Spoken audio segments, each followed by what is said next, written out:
Every year, dozens of people unfortunately drown in the Great Lakes. According to the Great Lakes Surf Rescue Project, nearly 1,100 people have died in the Great Lakes since 2010. 100 of those happened last year.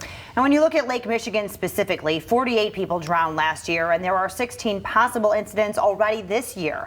While the majority of those cases don't happen in our state, only 2 of those 16 are from Michigan, both at the Warren Dunes State Park. A majority of all drownings could have been prevented. This morning, we continue our Water Safety Week. Elliot went to Holland State Park to talk beach safety. This morning, he's learning about the type of riptides you can expect to see this summer and the best way to help someone if you see them struggling. It's Water Safety Week, and you may wonder, Elliot, why aren't you in the water? It's 52 degrees, so it's still a little cold this morning. We need one of those hot days to truly enjoy it, but we're gonna have plenty of those this summer. And again, we're just trying to make sure your family is having a great, safe summer, whether it's at the beach, the pool, on the boat. So today we're talking beach safety, and I'm joined by Sean right now. And Sean, we've been discussing some of the different currents that people can deal with in Lake Michigan. You may be surprised, oh, it's not an ocean. Is there really any danger right now?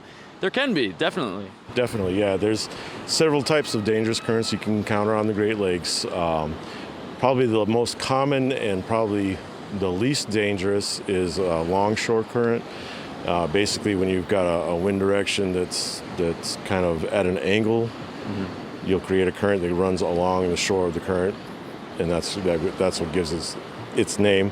Then you can have a true rip current, and that's when the wind's coming directly at the shore. That water that's piling up is going to look for an escape, and it's going to find a weak spot in the sand under the water and blow a channel right through it. And that channel is going to allow that water to jet out, and if you're caught in it, it's going to take you right out into the lake. How do people, kind of identify a rip current? Can you even see or tell if there's a rip current out there? Sometimes you can.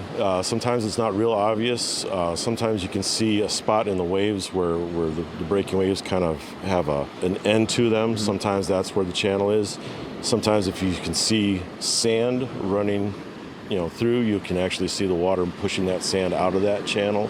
So you can look for things like that to see if there's a rip current. Sure. So someone gets caught in a rip current, they're jetted out and they're stuck. What do they do?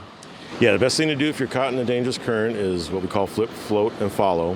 Flip onto your back so you can keep your mouth out of the water. Fill your lungs with air so that you float, and then just calm down, follow the current, see where it's taking you, and once you establish where the current is taking you, swim perpendicular to that to get out of the current. Okay. And if someone sees someone struggling, I mean, it's hard because we don't know how packed these beaches get in the summer.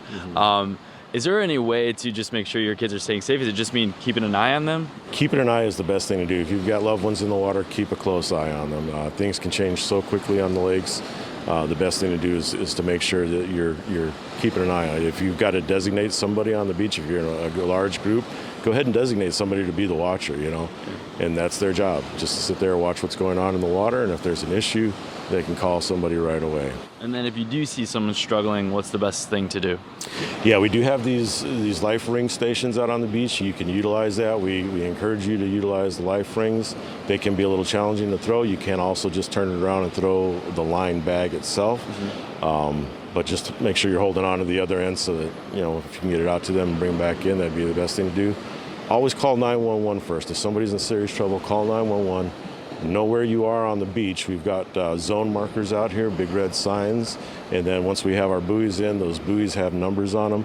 Report that when you call Central Dispatch. Let them know I'm at Holland State Park or I'm at Grand Haven State Park. Let them know exactly where it is. And if we've got zone markers, use those zone markers. Tell them I'm in zone 3 and I'm by buoy 7.